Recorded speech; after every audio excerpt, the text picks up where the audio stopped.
everybody. My name is Glen and I'm a transfer pricing consultant with Regan van Rooy.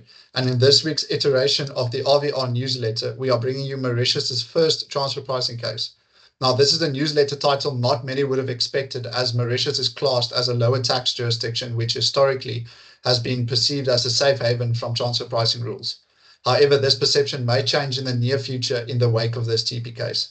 Mauritius's first TP case was between Avago Technologies and the Mauritius Revenue Authority.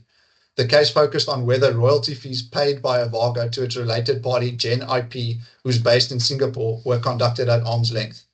The Mauritius Revenue Authority argued that the royalty payments were inconsistent with industry norms, indicating a possible profit-shifting motive, and that these royalty payments were not linked to the actual intellectual property provided by Gen IP, and were instead solely based on the residual profits after Avago's profit allocation. Additionally, the Mauritius Revenue Authority argues that the comparable uncontrolled price, or CUP method, would have more accurately reflected valuations of the intangibles in comparison to the transactional net margin method, or TNMM method, used by Avago. The case was ruled in favor of the Revenue Authority by the Assessment Review Committee.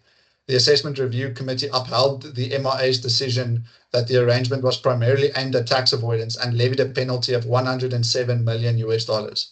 Additionally, the Assessment Review Committee underscored that the TNMM could only produce reliable outcomes if all payments to related parties were made at arm's length.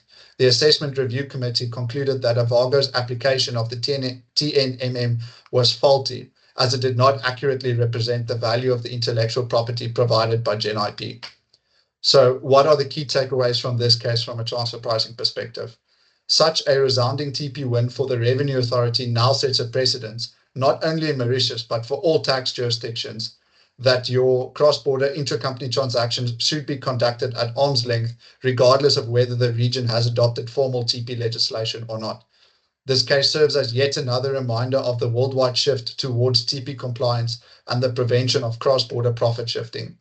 Companies must provide strong commercial justifications that accurately reflect the economic activities and risks involved. Companies engaged in related party cross-border transactions must carefully navigate the regulatory landscape in order to avoid tax liabilities. Essentially, it's critical to prepare accurate TP documentation to support the arm's length nature of your related party transactions. I hope you guys have enjoyed this week's newsletter, and please don't shy away from letting us know what your views are. Have a good weekend, and we'll see you here in the next one.